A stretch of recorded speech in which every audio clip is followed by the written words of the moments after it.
Hey there, Hello, Pauline. everyone. Welcome. Yeah.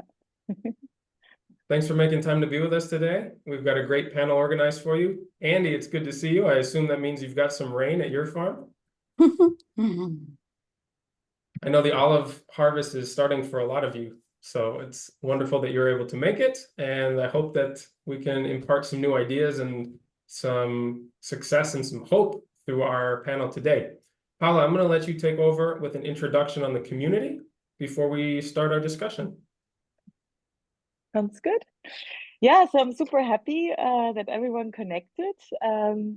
It's one of the few times where we open these discussions also to a wider audience. Like we have a lot of farmer exchanges, and today it's super nice to also have like going beyond our community. So yeah, welcome. I'm for those who are not yet part, I'm going to explain you a little bit how the climate farmers community works. So today you also see like three speakers who have been joining in the last years actually. Sometimes more active, sometimes less active, but yeah, for example, with Antonio and Oliver is gonna like present each one of the speakers. But Antonio, for example, we had like a farm event this year and he opened the doors to his farm La Biodiversa to actually promote that exchange also in person. So farmers can connect and really talk about opportunities, challenges, and to think together about how we can actually scale regenerative agriculture in Europe or even like in our neighborhood. And yeah, and all of in Philippines also like quite active in the region ecosystem. So we're happy that we could bring them together to for a very juicy exchange. And yeah, and very quickly before I give also the word to Oliver, so he can present himself. He's going to be moderating today the session. For everyone who is not part yet, or let me before we before we start also say a little bit like how the dynamic of today is going to be. In the beginning, we're going to be listening to the speakers, but afterwards we have enough time for an open dialogue. All questions are valid. Please like try to like when you speak like have like other electronic devices on silent and so on. And there is in Zoom there is a option to raise your hand in during the discussion or in the end. So Oliver can give you the word, and we can and everyone can kind of like do his contributions or her contributions. I will share a link here to the community. So you just like to subscribe officially, you just have to fill out this little form, and then you will get access to our WhatsApp groups. That's where we mainly communicate because it's the easiest way. We have topic specific or practice specific groups, but we have also groups which we're opening up in different countries, in Spain, in Germany, in Portugal. And we always have like a really nice exchange there. You will also have the possibility to get our newsletter. So yeah, try it definitely out. We are right now like actively moderating the community of farmers only, but everyone else is also welcome. And you will get the newsletter, and we're going to be there for you if you have questions, or if you want to connect, or if you have an interesting project to present. You can just always like reach out to me or Oliver. And once you subscribe, you will also have the possibility, and that's one of our, the essence or one of our missions within the community is to really foster connections. So to foster connections, we have to get to know each other. So the map is a really important tool for us, not only for us, but also for each one of you, because that way you can see who's doing something similar as me. And like start reaching out to that farmer and start the exchange. So once you subscribe, you will also get the possibility to get mapped step by step, because it takes always a while. We're doing those profiles, so it's easier to understand who is doing what. And in the newsletter, you're also going to see, and that's also an opportunity for the farmers in our network. You're going to see stories, experiences where we highlight different farmers in our network who are really doing amazing work. So yeah, so much to the community. Later on, you can always get in contact with me. I'm going to share the link, share my email. And now I don't want to take too much time. I would love to give the word to Oliver So we can start presenting our speakers and the session of today. Oliver. Thank you so much, Paula. And yeah, I really appreciate those of you who have made time to be with us today. It's always more important to see these in person so that we can interact and really have a dialogue. We're tackling quite a challenging topic at the moment, which is the regeneration of the olive and the olive oil industry specifically. Partly, I assume that many of you who are already here are very well versed in the challenges that are being faced in this industry. And for that reason, we're not going to spend too much time reiterating the difficulties and the roadblocks that many of us face, but rather speaking with our panelists today, we're going to look into the opportunities, the hope, and the examples of success and improvement that we are seeing despite all of the challenges that are ongoing. So quick introductions of the people who we will be speaking to today. First, we have Irof Uppington, who is the founder of Amphora, an olive oil distributor focused on the international gastronomic business-to-business space. Irof will share insights on how farmers can connect with international markets that value high-quality products and what distributors expect from those producers. Next, we have Antonio Jesus Puentes, whose farm La Biodiversa has pioneered regenerative olive oil production. He is an olive oil producer and distributor as well. And Antonio will discuss the importance of sustainable practices in producing premium olive oil and how they connect with distributors who appreciate eco-friendly and high-quality products. And finally, we have Philippine Mignot, who is the founder of Tierra Viva Oil, with a background in consulting, specializing in business development and operations. Philippine will share how they changed the economic model and agricultural practices of their family's olive groves, launching an impact-driven business and becoming their own distributor. And so I can imagine that there is so much that we can go into with each of you speakers today. There's a whole story, a whole world behind where you've gotten and how you've gotten there. But I'd love to start by exploring kind of the basics. How do we ensure high quality production, and what differentiates premium olive oil from what is commonly found on the market? Can I ask Irof to start us out there? Okay, so yeah, hi everybody. So let me just preface my remarks by saying I'm quite, or my organization is quite a weird type of organization. You're not going to see many of us, many people like us, sort of around all the time. We focus very much on the B2B space. So what we're doing is we're selling to restaurants, basically. So I can talk about exactly what our chefs are looking for in a regenerative olive oil, in a good olive oil. And it totally boils down literally to two things: taste and price. Then there is a third thing which they are very interested in, which they're mostly interested in if the taste and price are good, and that is the story. Where does it come from? Who's making it? What's the, how is it grown? And so these are all the things in which we have found really are the critical factors in what makes a premium olive oil sell. And then, of course, you get all the other stuff, which you guys know all about. What are the free fatty acid contents? What's the peroxide value? Wax, all that sort of stuff. We don't really need to go into, because you all know all the things which make something extra virgin or not. We give tastings to our farmers.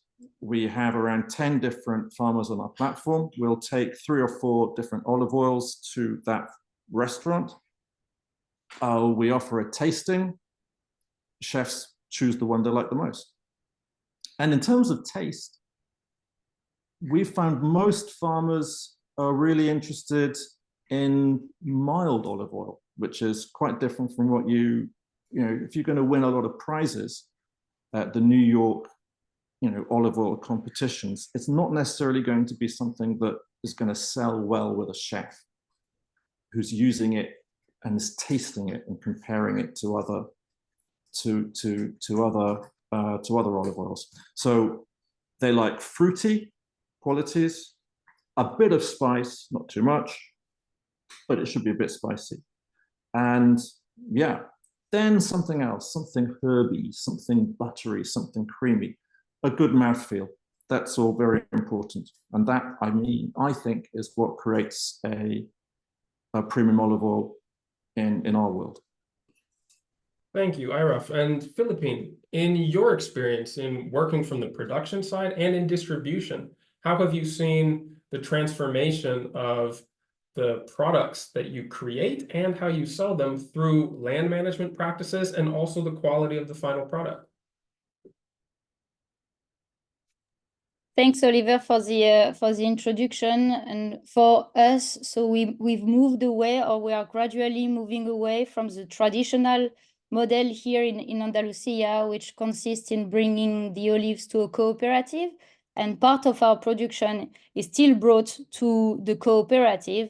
And the quality of the oil that is going to be created and produced by the cooperative is going to be pretty average. All the olives from the local producers are going to be brought to the cooperative. So everything is mixed up together. But now what we have done since last year, so our business is very, very young. We've just launched last year, and our groves are in Jaén in Andalusia. We have found a facility, so a family-run independent mill, who we really trust because they share our values of organic farming, they share our values of regenerative agriculture. They have already followed this process, and they are producing their own olive oil, which is an awards-winning olive oil. And they were telling us, when you start producing your own extra virgin olive oil, you need to make sure the mill you are partnering with, they know exactly what they are doing and they are experts in what they are doing, because you can find a lot of facilities that are going to mill the oil for you and bottle it for you and do everything for you, but it doesn't mean that the quality is going to be there. So you really need to trust your partner and find the right partner. And for us, so it starts with the quality of the olives that you are going to bring to the mill, when the products, obviously, that are going to be used to treat the olives. So we've ditched all chemicals since 2 years ago, and we've replaced it with organic products. And then we pick the olives at the right time. For us, we only produce early harvest extra virgin olive oil. So it's in Andalusia, it's an olive oil, an olive oil that is being harvested right now as we speak. So it's starting earlier and earlier. And then we bring it to our mill and we bottle it as quickly as possible. And we ship it as quickly as possible to France and the UK, where we are selling. So I'm obviously French. The groves are from the family of my partner, and we are based in the UK. So we have decided to choose as markets France and the UK. And then we try to sell the oil as quickly as possible, because we just want consumers to consume it fresh. Because the fresher it is, the better it's going to be. And I agree with Europe, the best thing to do is tastings.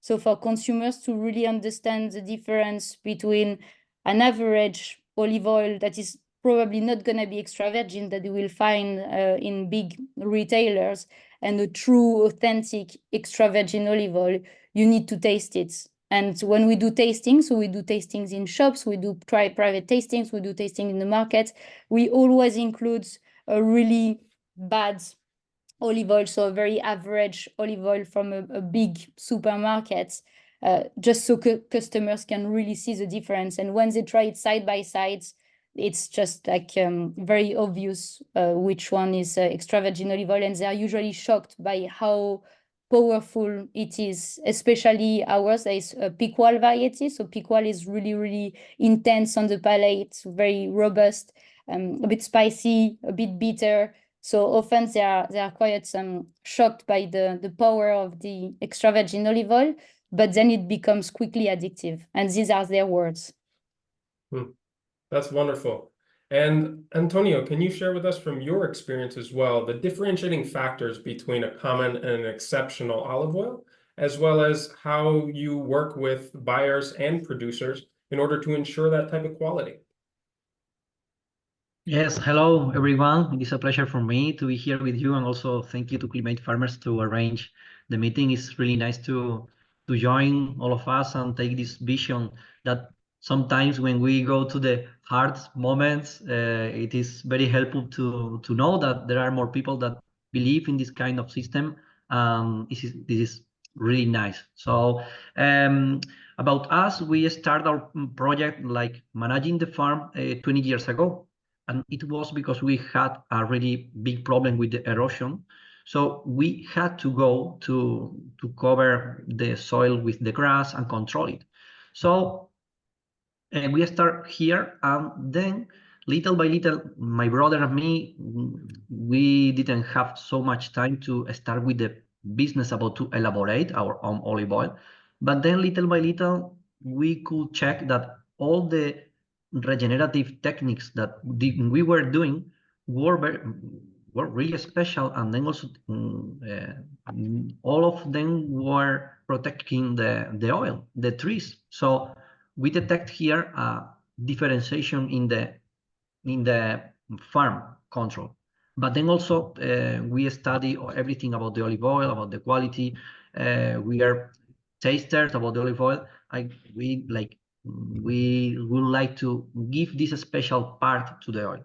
So it's important to take idea about, for example, where we want to go. Like, for example, we were really aware that we would like to have a really complex oil with a really intense fruity, with a lot of aromas, and then very equilibrium in the palate with the bitterness, the pungency.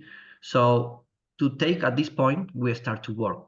Then why we are doing this? Because, for example, one of the most important point is, as Roundtable, is the price. So it's very important to understand that if we go to a ripe olive oil, the yield is the double if we are doing a premium one. But here is our thought about to obtain one premium olive oil, that our yield is, we can say that is the size of the smile that when some people open one bottle of La Biodiversa, when you open one of our bottle, is special. It's something that maybe is difficult to forget. So this is the point that we want to make the differentiation. And then sometimes it's very difficult because you will have to compete with another oils or not, but it's very important to be clear about your objective. And then we start to take all these, we can say, gifts about when we get some customers and the people is very happy with the oil, and make this kind of differentiation. For us, it's very important to understand that we are working with a fruit. And when we, for example, we are working with a fruit to obtain one olive oil juice, we have to take care about these fruits. Like, it's the same example that when we are making the orange juice. If you are working to obtain a really good orange juice, you are not taking your orange to the soil, you are not taking a bad orange, you are taking the best ones. So we are taking care for every detail about all the process steps to take this differentiation. Sometimes it's difficult, but then I think that is the way that we want to continue. And then at the moment, this for us is a dream. For example, that we are awarded in some competition that for us 5 years ago was like we cannot imagine. So this is the way that we want to follow, and at the moment we are very happy with this kind of differentiation. I love the focus from all of you here on the quality at every step of production, all the way through processing. I'd like to step back to the actual methods of managing the olive groves themselves and the treatment of the land. So obviously, certain aspects of the production are up to third parties or to the mill themselves. And like Philippine was saying, partnering with a good producer there is really key to getting each of those steps right.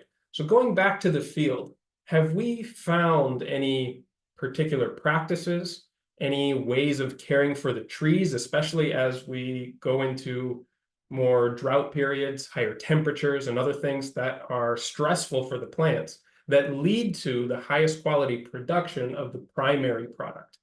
Antonio, can you give us some experience from your own farm? Yes, of course. It is something that it's very important to know that, for example, imagine 20 years ago when we start to let the grass in Jaén, that is the heart of olive oil production, the people don't understand nothing. Sometimes some people goes to my house to ask my mother to vote the farm because they thought that it's abandoned. So imagine that this is a really difficult, it's not difficult. Sometimes you have depression about your neighbors, about your family, that you are crazy, that the olives will be dead about this grass, you know?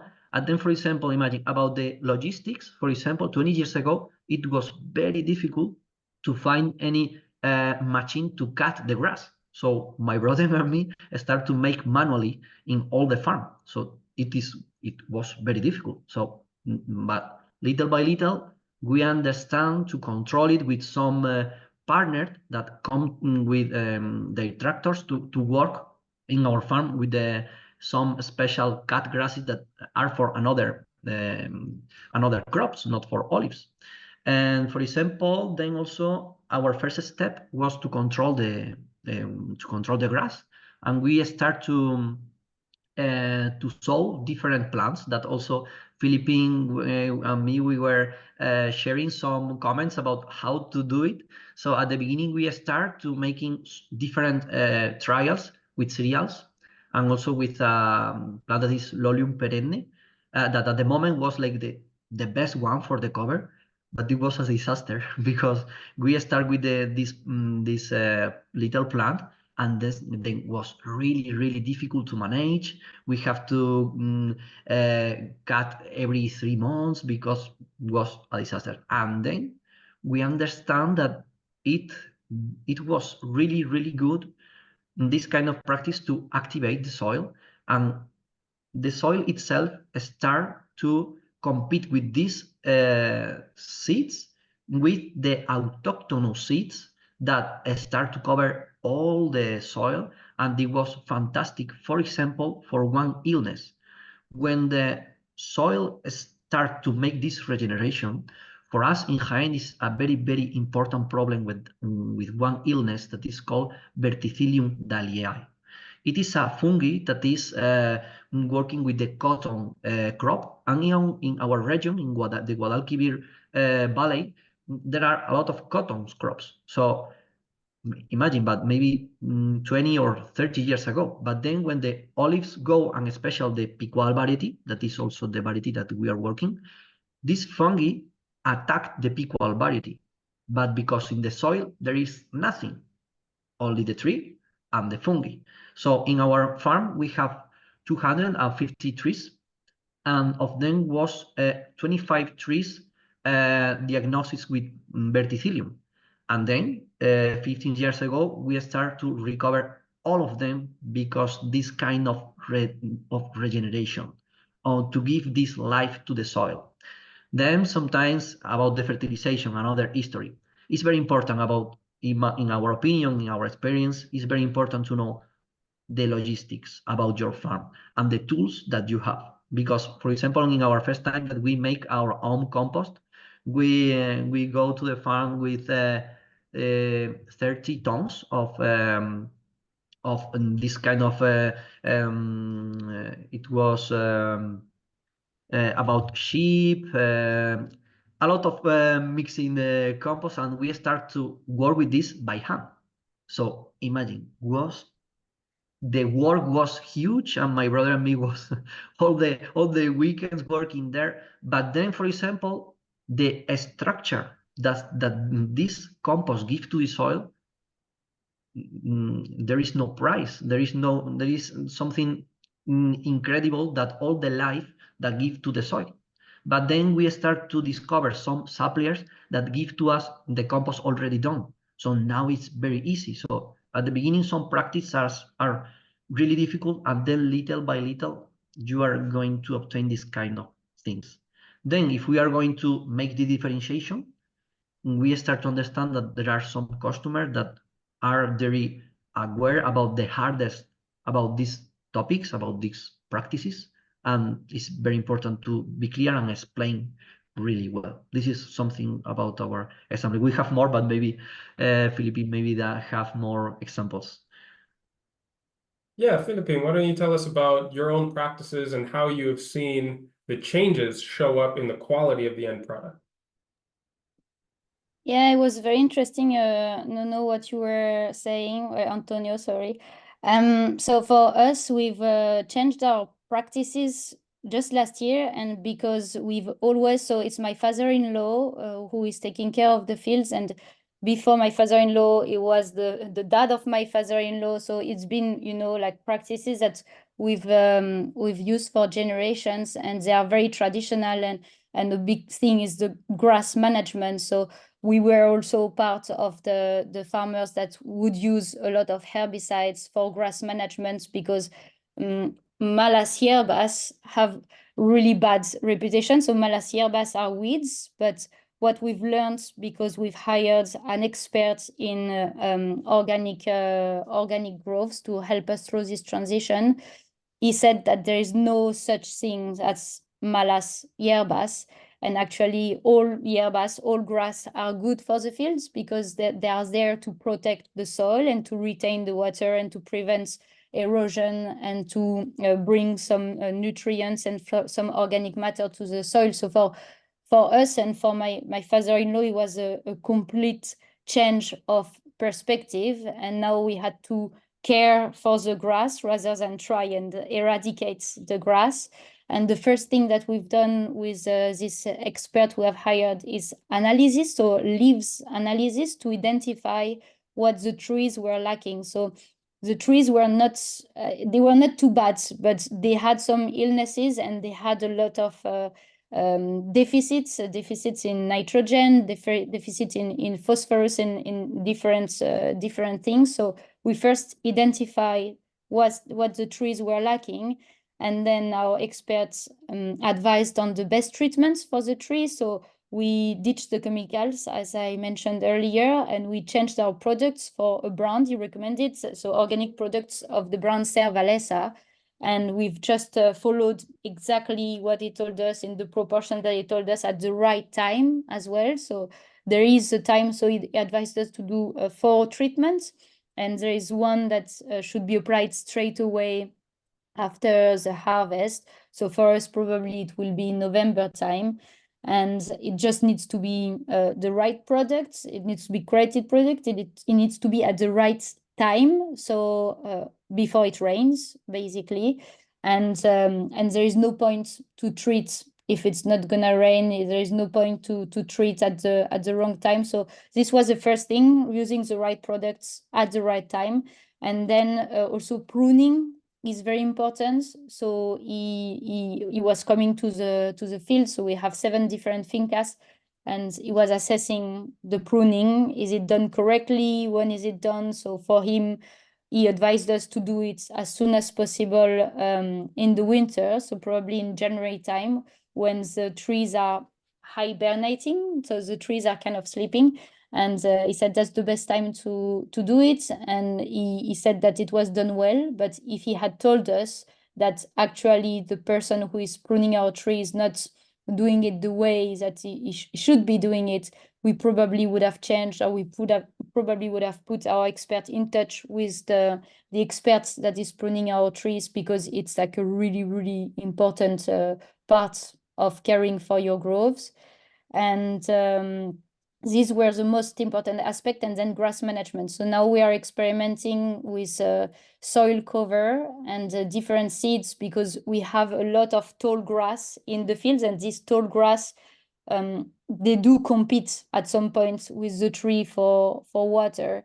So we are trying to replace this tall grass with short grass and a short vegetation cover that we can keep all year long, and that will cover the soil much better than this tall grass. But as Antonio said, it's all about experimenting, and and maybe in one of the groves we have this mix of seed is going to work well, and maybe in another grove, because it's a bit farther and the exposition is different, so we will have to use another mix. So now it's all about experimentation, and something that is very interesting for us as well is partnering with the University of Jaén.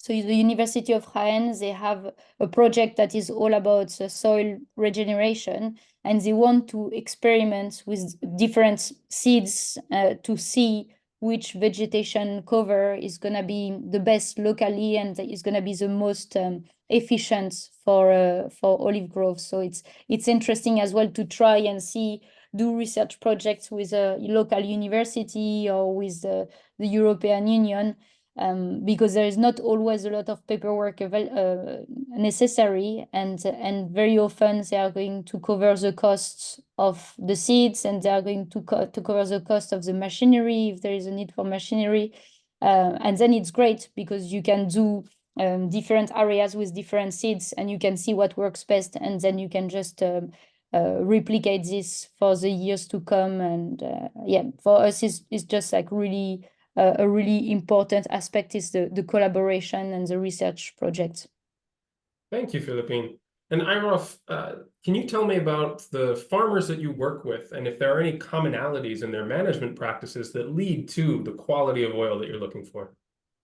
I would love to, but I have to raise my hand and say, firstly, I'm an olive oil salesperson. I can't grow olives. I've never tried. Oh, that's not true. I have an olive tree in my back garden and it's going really well. But I'm not going to tell you guys how to do it. We have, like I said, we have 10 farmers. They're spread across Greece, in Crete, the Peloponnese, in the mainland. There we have farmers in Spain and Portugal. So I have a good top-down view about what makes a good olive oil, but I can't.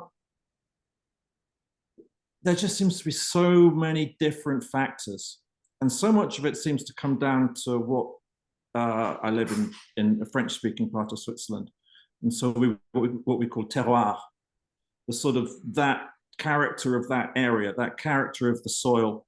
There are because we are selling regenerative products, just regenerative olive oils. That means that there are certain methods of production that we like. So, for instance, traditional tree spacing.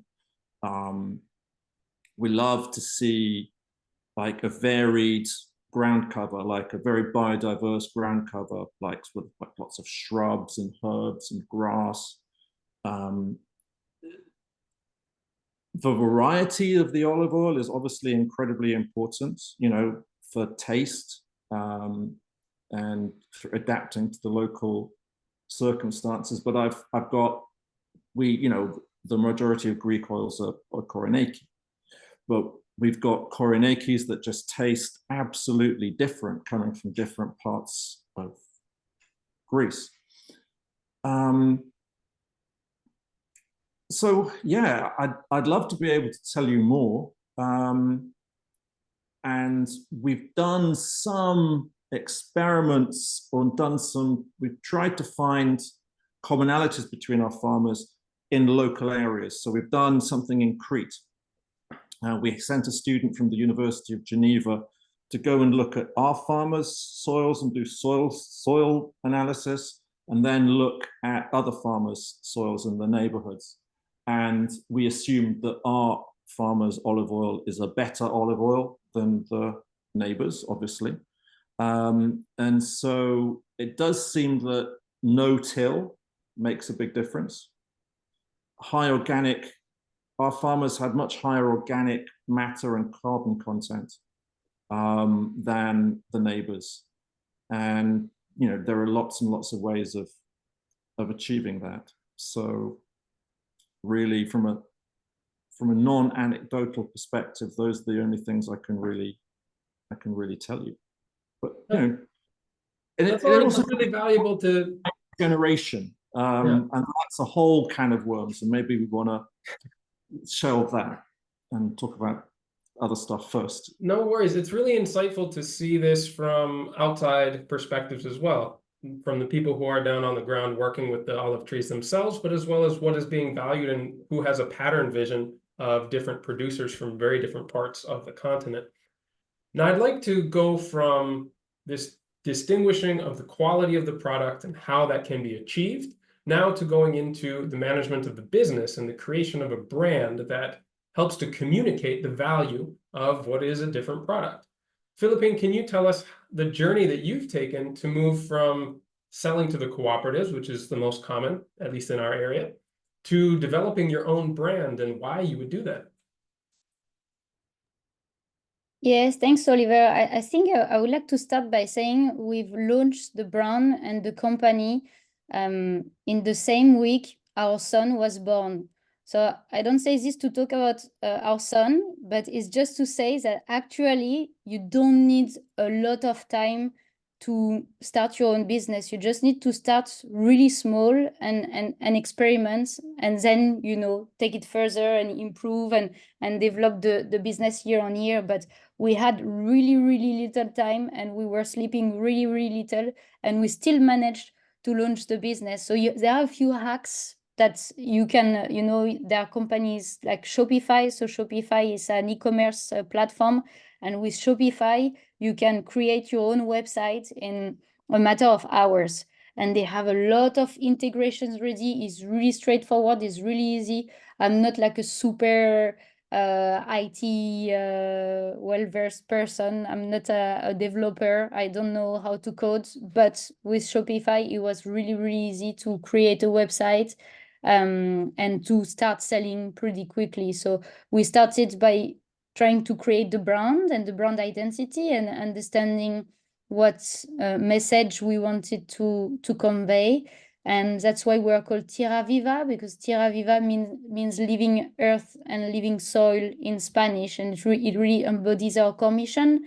We are really about regenerating the soils of Andalusia. So for us, it's an impact business, meaning that a lot of our profits, and currently all of our profits, are being reinvested into our growth and are being reinvested into our transition. So obviously for us, we have like, it's a side activity, so we are able to sustain ourselves through another work. Hopefully, I would love to dedicate myself fully to the growth. So once we will have transitions, everything under the Tierra Viva brand. But it's very important to get started, because every year we're thinking, oh, let's do it this year. We start our brand. This year we produce our own olive oil, and there was always an excuse. But this time, because we were a bit naive, we thought we would have a lot of time on paternity and maternity leave. So we thought, okay, let's use this time to start the business. Then it turned out we didn't have time at all. But at least we started. And even if we started small, we started with 900 bottles.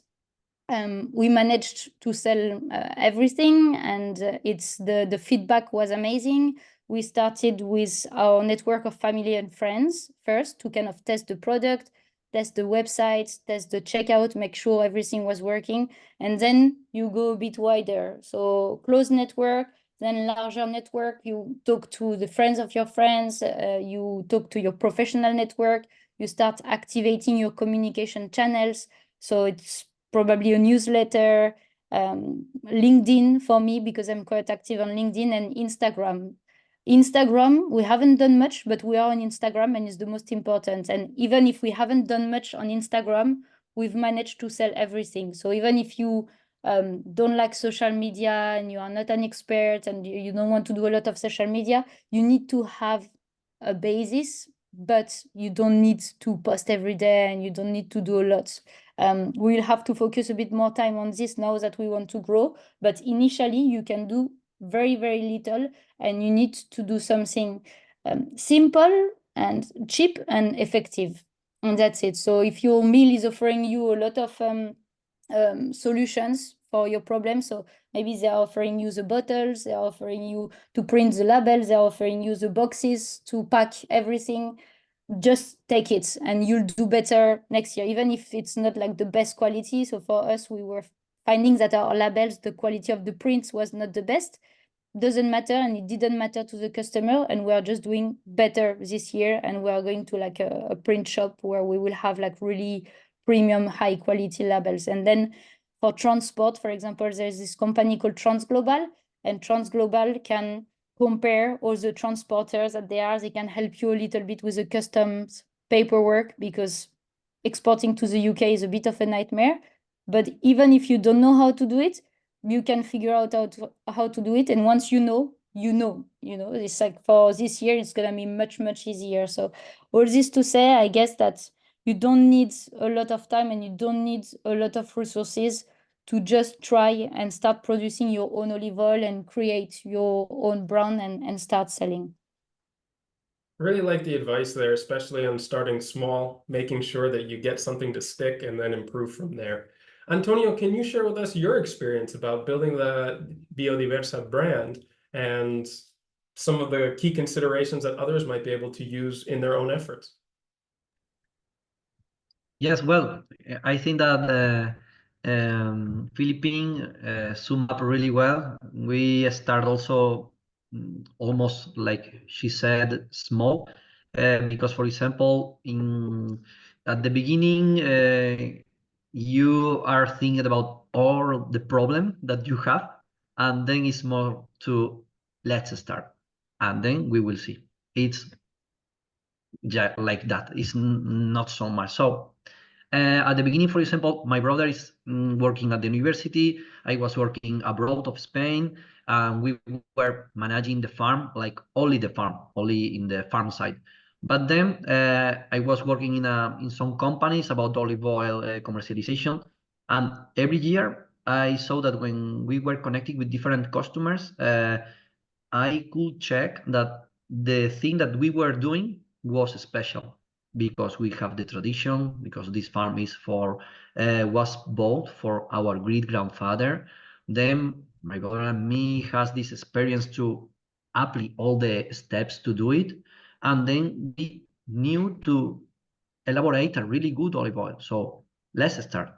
And at the first year, the intention was to create a bulk business to make around 1,000 liters and offer to other brands, to our factories, and only with the objective to improve the profit in our farm, because we were not so agree with the policy of the cooperatives, because there is no differentiation there, and we decided to go there. And the first year for us, for example, was maybe it was if you look from outside, if I tell you that we have our first year at 11% of yield, that was crazy. It is almost a disaster if you are comparing with a normal in our farm, for example, to the ripe olives, Picual olives, we can achieve 30% of yield. Imagine. And then we go to 11. And I said to my brother, okay, Juanga, it's impossible that I sell this oil to make profit in bulk, because we have to sell the oil in bulk, maybe 15 euros per kilogram, and the full red is around 3. So I said to him, design a bottle and let's start. So we make this 4 years ago, and then it's the most important advice that, for example, I give to some person that is thinking about to create their own brand is to be clear about the objective that they want to go. Because if you have like, let's do to make elaborate a ripe olive oil in December, maybe an extra virgin premium, you have a lot of efforts in the way. So maybe in our case, we wanted to develop a really high premium. But imagine that, for example, you have a friend that has a restaurant and every year spend 1,000 liters of oil, extra virgin olive oil, but he needs a ripe one. So this is an opportunity. You can go for this and then start little by little with the premium. Or maybe it's the opposite. Maybe you have a friend that has a chain of gourmet stores, and they buy maybe 1,000 bottles. So you have the opportunity to elaborate a 500 liters of extra virgin premium one. So it's most about to have the objective, and then improve every year. About, I'm really agree with Philippine. You cannot imagine all the details, but the cap, the label, the bottle. If you have a problem with the bottle, because for example, 2 years ago we have a very big crisis about the glass, and our bottle was finished, and we have to produce around 2,000 bottles for all the corporative gifts in this season. Imagine when the supplier call me and say, Antonio, we don't have your bottle. So, oh my God. So here comes another value, that is the transparency. To call the customer and said, hey, I have this problem. I'm not a big one. I cannot manage to buy 2 pallets of bottles that maybe for me it's around 6,000 or 7,000 euros. I cannot manage. I have to change my bottle to offer, the oil will be the same, but I have to change the bottle. And they accept it because they see this transparency. So to sum up, we can say to have clear your objective, and also to start, because sometimes you think that in our case, we mill in another mill that we rent, and at the beginning, it was very difficult to find one organic mill. But then one day in a restaurant, taking a beer with one friend that also has a mill, I start to speak with him, and I didn't know that he has already the organic line. So imagine, it was for me a surprise. So at the same time that maybe you can find a problem, but if you have your objective like really defined with a little business plan to control it, it's only to start. And also very important to have this passion, the objectives and the opportunities already comes. So this is our vision. A fantastic story. Thank you for sharing that, Antonio. And Irof, tell us about your business model, because this offers an opportunity for people who do not want to take on all of the extra work of creating their own brand and the headaches that have been described here that come along with that. Tell us what makes your business model attractive for those types of producers, and what they can do to make themselves attractive to your type of business in return. Right. So Amphora we started in 2019, but we only been really finding the model that worked like about 2.5, 3 years ago. You know, and so we only sell in Switzerland, just so you know.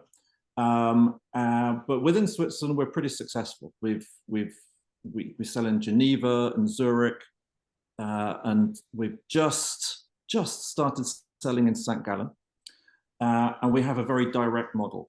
So our business model is really halfway between selling in bulk and having your own label. But as you say, the idea is for the farmer to get the economics of own label, but without any of the stress and headache, and also risk, because when you're selling, when you become dependent on retail sort of outlets and big shops, it becomes very, very difficult to manage. You need a certain amount of scale in order to get that done, and in order to compete on a shelf. And to go into a supermarket, yeah, they'll really sort of skin you alive. It's very, very hard. So what we do is we buy in a large format, which would be the minimum is 5 liters, the average is 17 liters. We take your olive oil and we present it to restaurants in your name. So the restaurant sees the transparency, sees the farmer. We tell them your story. And And if the restaurant chooses your olive oil, they'll be there forever. They're going to come back month after month after month after month, because this is B2B. And B2B, you don't get the same pricing. You will not get the same, you could sell a bottle for 30 francs or sort of $30 for half a liter.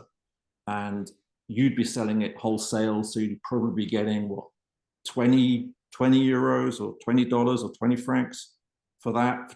That's a 40 franc, 40 euro, $40 price per liter. And you're not going to get that. That's what you get with own label, but you're not going to get that, certainly not on bulk. And, when I started this business, bulk prices were €2.50 per kilo for extra virgin olive oil. So there's a huge gap between that. Our goal is to pay you a huge premium over bulk. So for instance, when bulk prices were at $2.50, we were paying €5.56 per kilo. And hopefully with that, you can actually get a margin and be profitable. But more than that, also get the guaranteed stability of knowing that the volumes you sold to us last year are the volumes you're going to be able to sell to us this year and next year. And in some cases, we will keep buying until we buy all of your product. So I said we have 10 farmers on the platform, and we absorbed all the purchase, all the output for 3 of them. So they no longer have to worry about selling. They just worry about making excellent olive oil. So that's really how our business model works. And when it comes to farmers, we really have just 3 tests to onboard someone onto our platform. The first one is what is the first one? Well, the second one, the second one is taste. Is your product something that we can sell? Does it taste good enough for a restaurant to want to select that? But I think the most important one is does that farmer want to take a sort of a journey with us, a journey to improving how they produce their olive oil? And the more regenerative the product is, in principle, the more we'll pay.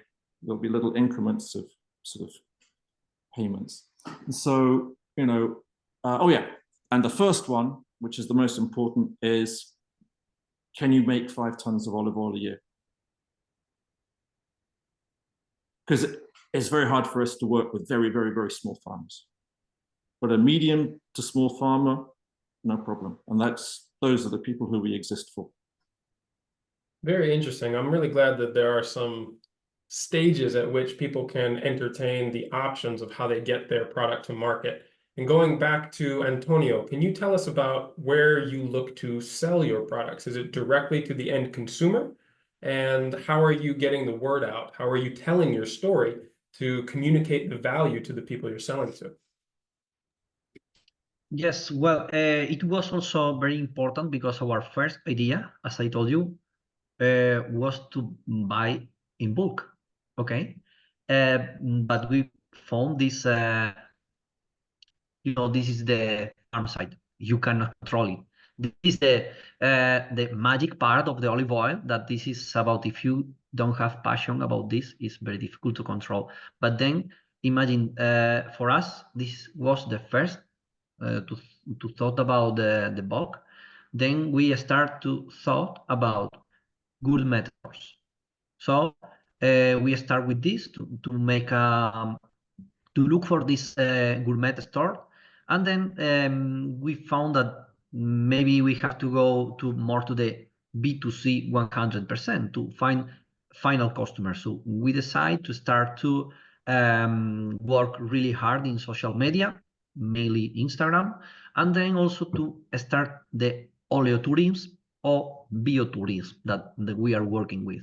This is visits to our farm and also to this place, to our hub, to make tasting sessions, to talk about all about olive oil, the origin, the history, the elaboration process, the quality factors, everything to create a critic part in the customer, to know everything about the oil, or almost like the principal values that you have to know about the olive oil.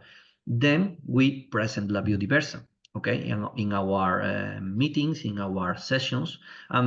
So little by little, we are increasing all the visits in our farm, and this is our main objective now. Then to improve also the e-commerce, but now, year by year, we start to produce all the oil.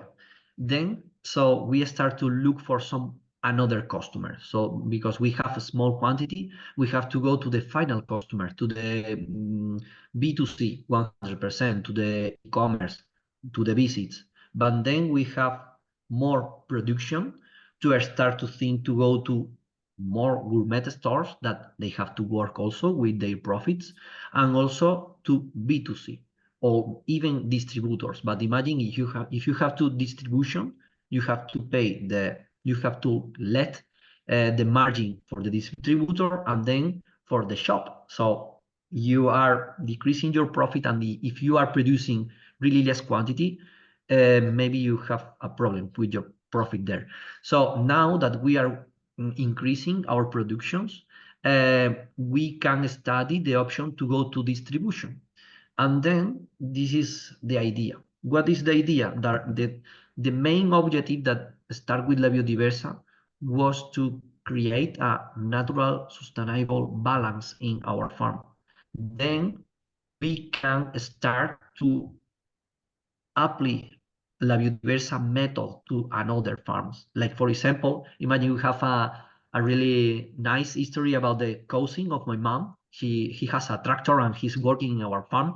And at the beginning, he started complaining about everything, about the grass, about the pruning, because imagine we study that our trees, for example, we can make the pruning 3 years, with 3 years. So he's totally disagree with this, and he's fighting with us and also with my mom. And then this year, we will start to work with them to go to the field and control the farm like La Biodiversa, and we can increase the production. So now with this, we can go to the B2C, B2B, or go to more bulk, but always by the design of the La Biodiversa control of the farm side. So it's very important to know, to make a good analysis about your costs. Very important to know everything about your cost and your profit and the margin that you can share with a distributor, with a gourmet store, or if you have to go really to start with your friends, with your family, with your with an organization, to go directly to the B2C. But then if you can increase your production, we can go to another side that this is almost our experience, that we have at the beginning, we have to go to the B2C, but then now we can study the option to share our production with another partners, because imagine now we can grow assuring the sale for the farmer, or maybe we can rent another farms or buy another farm that at the moment maybe it's a little difficult for us to buy a farm. So we can rent to some people that now is retiring, and there is no people that want to work in the fields. So imagine that we can have this opportunity to give to the farm the opportunity to make this regeneration, and then offer go to B2C or B2B, or go with the visits. So we are always thinking options. So it is the way that we are looking for. But at the beginning, it's very important to have clear your objective. And if you think that you can go to the B2C, start with about the olive oil. A website is very simple. the Instagram model is very good, and start little by little, and then you can design your products and everything. Thank you. That gives us some real insight into all of the moving parts and the considerations that you're looking at. Philippine, can you tell us about, though your enterprise is quite new, some of the key things that you've learned in reaching your customer base and how to generate interest in the brand that you've created around your product? Yeah, so I could really relate to what Antonio was saying, because we are at the beginning of this very journey and we have experienced a lot of the same things. And I would say one important thing is building your community very early on. And for us, the way we've built our community is by asking people. So it's going to be mostly our friends and our family, but also the friends of our friends that are interested in olive oil, to contribute to the project. So they helped us to find the name. So we had like a WhatsApp community and we were asking people what they thought of different names. Then we asked them what they thought of our logo. Then we asked them what they thought of our bottle design. So they were really, really involved into the creation of the brand. So we had already this very strong and loyal community that was ready as soon as we launched the product. So as soon as we launched the product, people started buying very quickly because they were very excited and they wanted to try it first. And they also felt that they were kind of parts of the story. So trying to involve people really early on and building your community very early on is really powerful, I think. And it can be your close circle, but you can also start building straight away your community on Instagram or on other social media. I've been told so many times that TikTok is very powerful because you can do videos and you can just be very spontaneous. I don't do TikTok. Maybe I will do TikTok at some points, but if you want to start, you can also just start with TikTok and tell your story and just be very honest and get people involved, because then they are just much, much closer to your product, and the likelihood for them to ditch your product and choose another extra virgin olive oil it's very low, because then they will be part of the family in a way. So that's one thing. And then another thing would be your label. If you are planning to sell online, but mainly if you are planning to sell in stores, because the competition is so fierce and there is so many extra virgin olive oil out there. Even in the UK, they don't produce extra virgin olive oil, and the culture of consuming extra virgin olive oil is not as important and prominent as in France and Italy, in Greece, in Spain, obviously.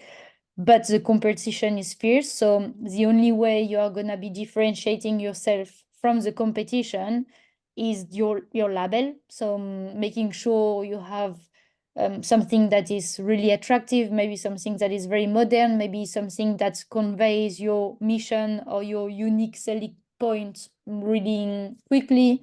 And if you don't have that, do tastings. So try to meet people, and I've done that very often. So as soon as we were launching a new gourmet shop, so we also go to gourmet shops, I try to do a tasting and talk to people and tell them our story, and obviously offer them to try the oil, offer them to try the oil with a very good bread is important, because oil and bread is just the best combo there is. It's like wine and cheese, right?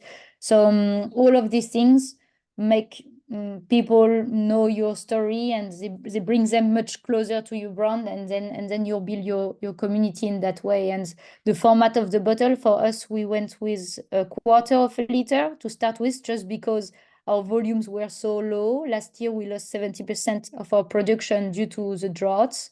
So we just started with this 1/4 of a liter. And actually, people loved it because it's great for gifts, and because the bottle looks nice and the format is small, meaning that it's not too expensive, it's accessible. Then a lot of people started to buy for Christmas and started to buy for birthdays. And it's just a very easy gift because a lot of people consume olive oil. So you cannot really go wrong. So these are things that we have put in place, and it's important, if you have a bit of budget, to spend the money on a good designer that is going to do a good job with your brand identity, mostly your logo and your label.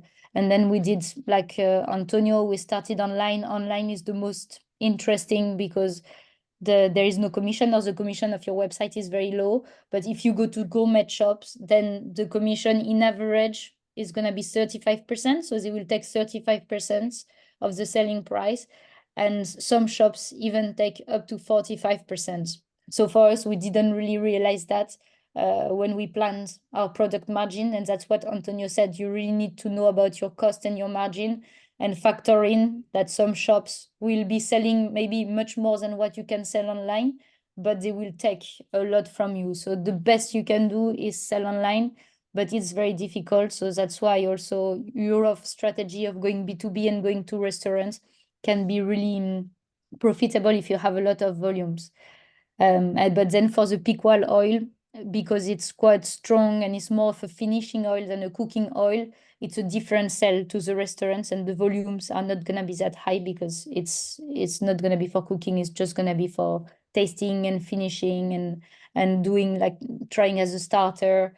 So it's it's still interesting, but for us it cannot be the main focus. And then you have like online marketplace, corporate gifts, food market, events like tastings. There's just so much you can do there. The possibilities are endless, and the best way is just to allocate a little bit of stock to try all these different distribution channels.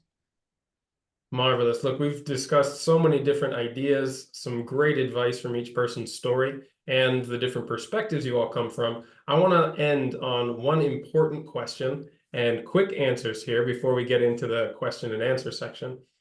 Each one of you, if you could think about the advice that you would give to someone perhaps transitioning right now or well in their transition journey, to either get the full value as their product increases in quality, or in your case, Irof, how they can partner with other businesses in order to reach the final market that they're trying to get to. So I'll start again with Philippine. What advice would you give to our growers? I would say just get started. Don't be scared, even if you don't have the time, because we are all super busy and it's really hard to be doing everything. But honestly, just starting really small, then things get much, much easier. As Antonio said at the beginning, you see a lot of problems, but as you start working on the business, actually you think, oh, it's not that difficult, and you find solution. And then the year after, you have new problems, but you have less problems and you are much more confident. So you just need to start small, to test things and see if it works or not. And it's olive oil, and a lot of people are consuming olive oil, and they are consuming a big quantity of olive oil. So it's a product that is very easy to sell in the end. You don't need a lot of experience. You just need a bit of luck and a bit of confidence and a bit of help from your friends. But it's really, really feasible to get started and launch your own brand, and you just need to find the right partners. Thank you, Philippine. And Antonio, what advice would you give to our growers? The same as Philippine, and also don't get any advices for your farm neighbors. Never. Be ahead with the thing that you want to go. And in our case, for example, imagine in our town, the capacity about the olive oil production is about 50 millions of kilograms of fruits. So imagine all the people knows about knows or try to knows. So all the people is advising you to, why are you doing this? Don't get this, nothing about these ideas. Go with the idea that you have. And if you have the idea like really clear, with this, and then I'm really aware about the objective, to be clear with your objective, to don't go for another path that is your objective. For example, if you want to go to premium, go to premium. If you want to go to one really efficient oil with a really good quality price that is in the middle of the ripening, you go there. Or maybe you have the opportunity to go to one ripe, go there. It's all very clear with your objective. Don't get any idea about the people that is around you, and maybe they don't have the idea that you have. And then also it's very nice that maybe there are, in the olive oil sector, it's very important that you can get a lot of information for another producers, for another collaborators. So I think that is a really nice word. This kind of the regenerative is more enthusiastic about that you are also giving this life to the farm. So this is everything. Nice, thank you, Antonio. And Irof, can you tell us about how growers can reach out to make partnerships with organizations like your own? I'd love to. I don't think there are many organizations like ourselves. But yeah, I mean, by all means, reach out to us if you think that's going to work. But I do have some advice on distribution, and it's this: don't forget B2B. All right, so B2B in any ingredient market, in olive oil or rice or chickens, I don't know, it's probably around 40% of the overall market for that ingredient, but it's often much easier to address. And when you do that, you're also finding customers who are going to stick with you. So, and that's also really important because retail people are fickle, especially in some premium olive oils. And it costs a lot of marketing sometimes to remind them that you exist so that you stick with them. Whereas when a chef finds something that works, he won't change it. So you do not get the same price, but what you lack in price, you'll get in bulk. Because then when you're delivering to a restaurant, you'll be delivering 30 liters, 40 liters, and that'll be how much they use that month. So, we're in Switzerland, but there's also tons of restaurants where you guys are located. Don't forget them. It's often much, much simpler. Also, there's less of a language barrier. Yeah. So that's my advice. Very good advice. I appreciate that. And one last thing I'll say before we move into the Q&A is that we have so many talented, knowledgeable, experienced farmers. Many of them are olive growers. I can point out Beate and Andy in our audience right now. There's an incredible wealth of knowledge and support in our community. So don't forget to reach out there as well. So whoever would like to ask the first question, go ahead and raise your hand and we'll call on in order. Andy. Does anybody, I asked this in the chat, does anybody have any quality control on their olive oil, or like a certification, an external body certifying the quality control? Because we really express that to our customers. We sell all our products from home, so that's important because, as we all probably know, olive oil is one of the most faked products in the world. So it's good to actually control that quality and ensure it for the customers. It also adds a bit of value to our product too.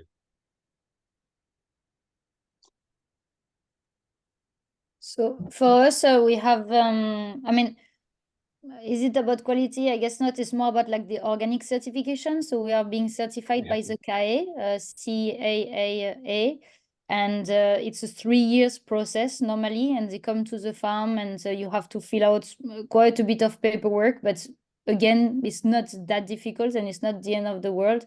And then they come and they take samples and they do analysis to check if there are any residue, like any chemicals left on the groves, and at the end of it you get a certification by the CAE. And then in terms of quality control, you get obviously an analysis after you've milled the olive, once the oil has been made, to get the acidity and to make sure that it's extra virgin. So then you need to show, I guess this analysis to prove that your oil is extra virgin.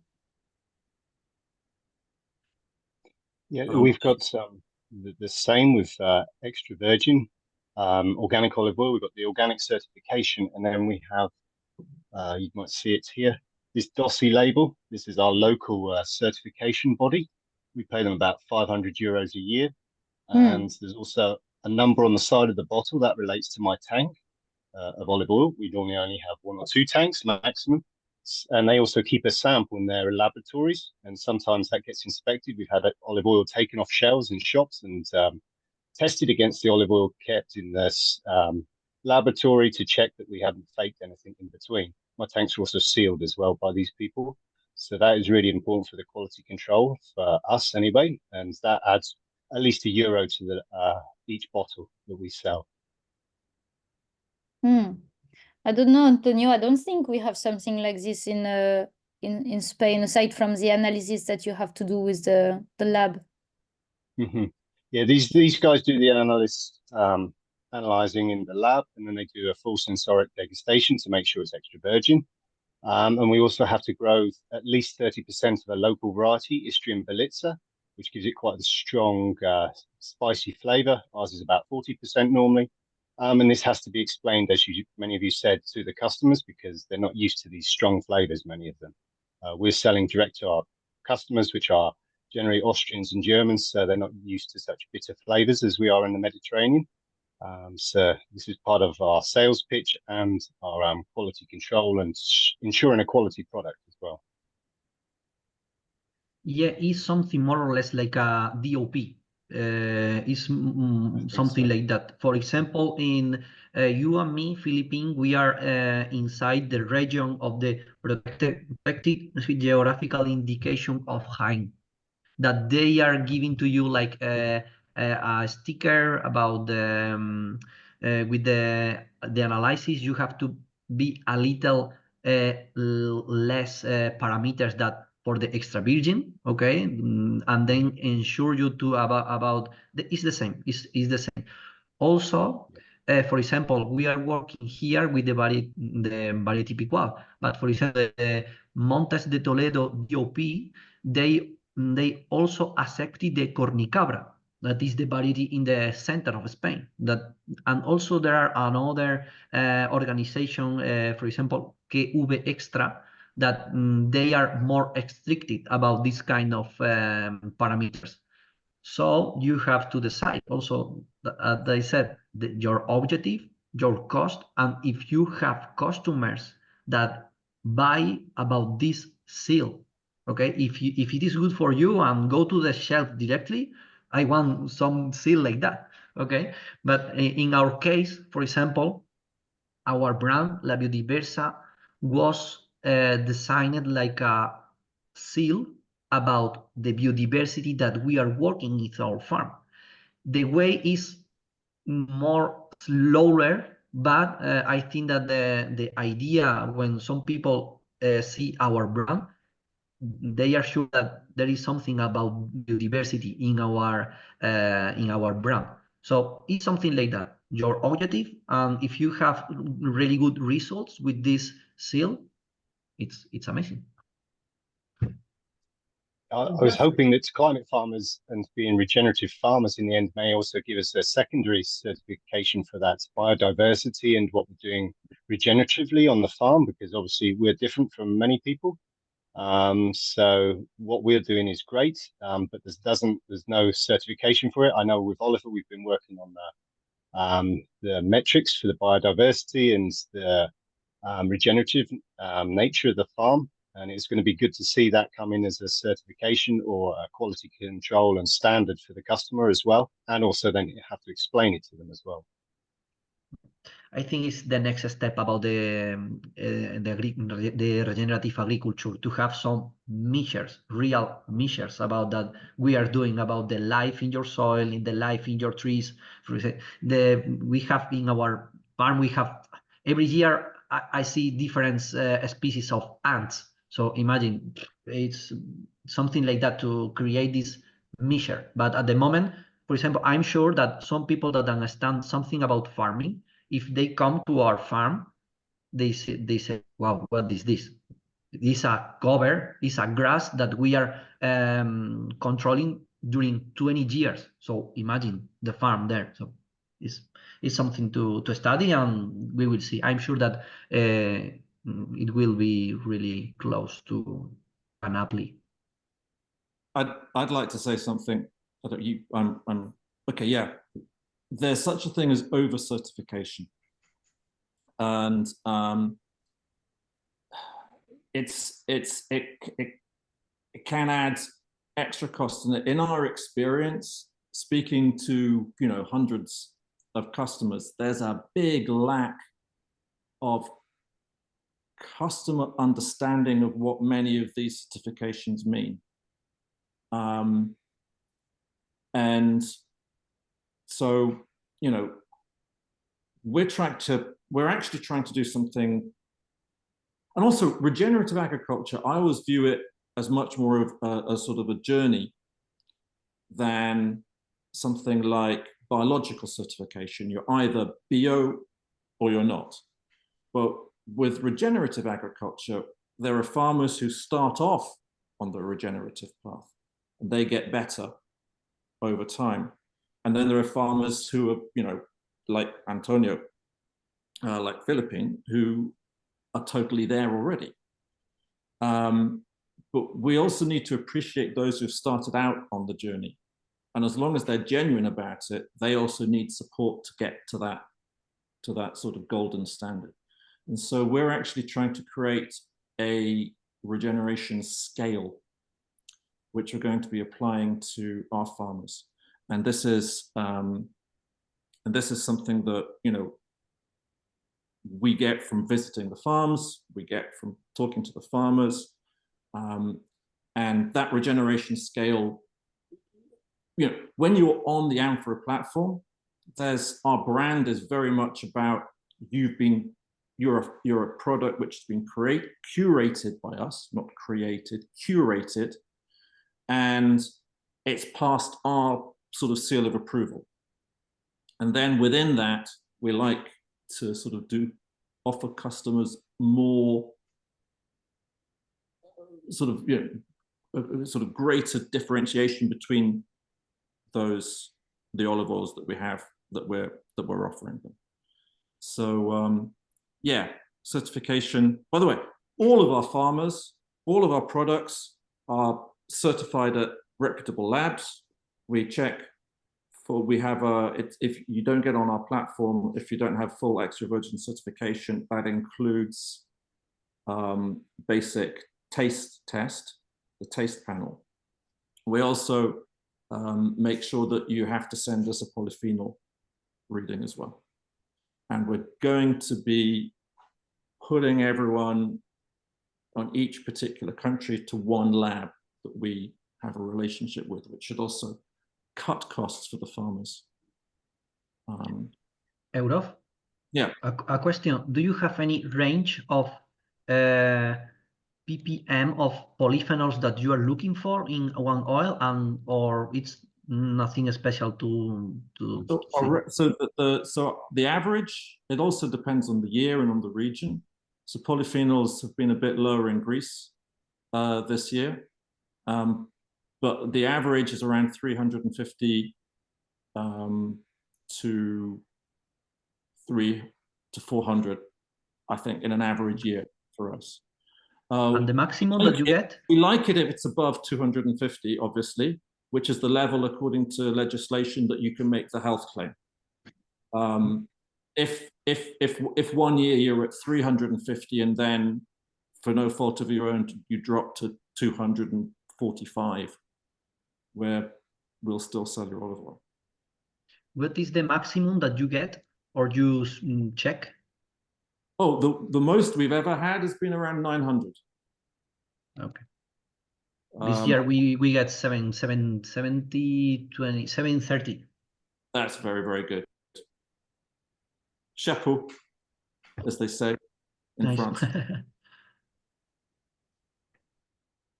So look, I'm sure that this conversation can go on much longer. I saw questions about compost production and soil treatment and care for pests and dealing with all sorts of the things that so many of our growers face. We're about running out of time. What I am going to encourage as I present a couple of things here right at the end is For anybody who would like to continue this conversation, if you're a grower, please sign up for the Climate Farmers community. It's entirely free, and this is where the conversation continues, especially on land management practices. If you would like to reach out to any of our panelists, I would encourage you to share your contact information. Usually LinkedIn is a pretty good place to connect. If you don't have that platform, email can work as well. And quickly, I'm going to just share my screen here and talk about an opportunity that could be interesting for a number of you here. I've seen in the chat that IARA has already been mentioned, and they have a new opportunity for getting involved with a soil health trial. So let me just present that really quickly while you guys are sharing your contact information.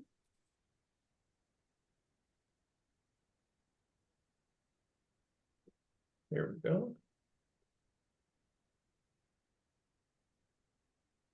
And there we are. So real quickly, I'll read through this.